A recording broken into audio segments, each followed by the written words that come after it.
Hello, it's Michael, and welcome to week 6. So, just a brief recap of what happened last week and what were we doing for the past 2 weeks. So, one thing that's important if you look at the grading and the rubrics and all of that is that all of this is practice. And that's why I still want to encourage people to please try things early in the week so that you can get feedback, because all of this is practicing for the ideas and techniques that you're going to leverage in your final research paper. And so, what we did in the first 2 weeks is understand data. That'll become a huge part of your research paper, which is, going to be at 1/4 of it trying to understand the data model. So I wanted you to understand and be able to really delve into a data model, even though this is a very short course and we can't do exhaustive work in all these wonderful areas because they are all fairly complex. But an understanding is all you're going to need to be able to look.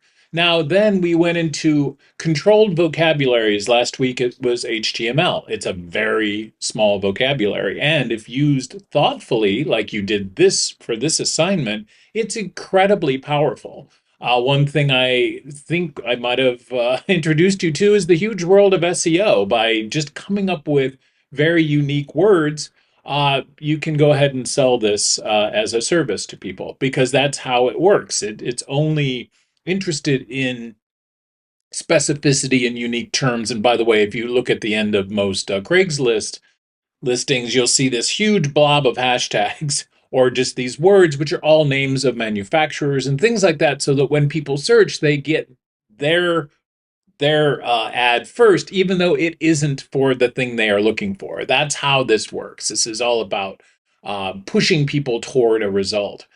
We also looked at what are the, okay, so controlled vocabulary HTML, right? Really small, and it marks up every piece of information on the internet. Pretty impressive, right?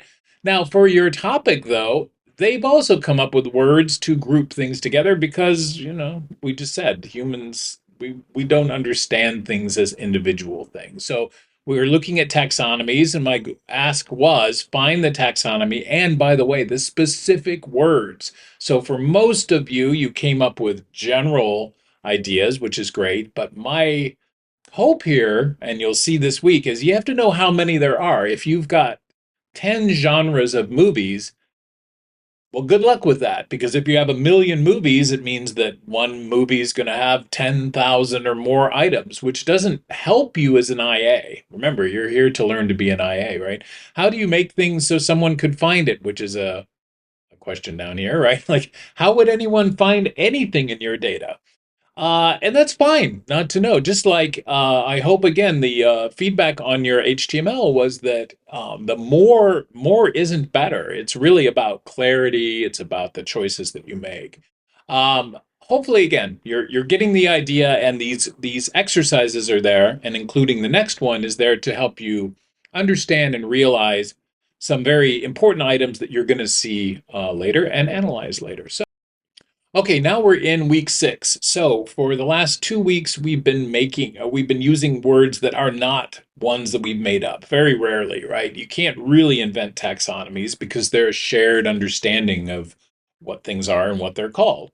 HTML, don't get to make that up, although they did make stuff up. HTML5, they added more tags that were made up to do what you did, which is to be more semantic, not use just divs for everything because that's meaningless, right? And have to make up classes for everything. Like nav used to be a class, an ID class. And it's like, okay, this is a nav. So you needed 3 tags to really do the job that one tag does much better, nav, right? Okay, and speaking of nav, that's what we're going to do this week. We get to make up words. So I warned you, how many words do you need to organize? Well, if there are a lot of words, you have to put them on the screen somewhere, and screens are very small, and this is where you actually are going to probably need to get feedback, which we'll do next week. But our goal here is just to understand, how do people navigate? Okay, so navigation is one huge job of IAs. You know what your data is, and now you got to figure out how do you get around it. So I use this term verbs because I like it, and verbs are usually action oriented, so they're not going to necessarily be those words like genre. Yeah, you could use them. In fact, I got an example here. Here's Airbnb, where they kind of have organized things by ideas, because it's very hard to organize things by place or, by all the things that you could possibly use to talk about a piece of rental property. So they came up with these. Here's another one which I like, which has to do with feelings. This is a book about movies and shows and stuff, and it says, "What do you want? If you want to learn, if you want to be shocked, etc." So this is some ideas around how will you navigate, and that is where we're going to start here by creating this thing called a sitemap. And it isn't necessarily a true representation of a page because that's kind of an old-fashioned idea. It's more of an idea of how will people navigate, and therefore one of the ways we can do that is you can draw this in Figma, so you can just have a series of boxes with words in them, and you can say these words are at the highest level, and then if you need to go deeper, uh, these things go at a lower level. So sitemaps tend to look a lot like boxes with words in them. So and of course, by the way, I've got a movie about it, right? So I've got two movies on it.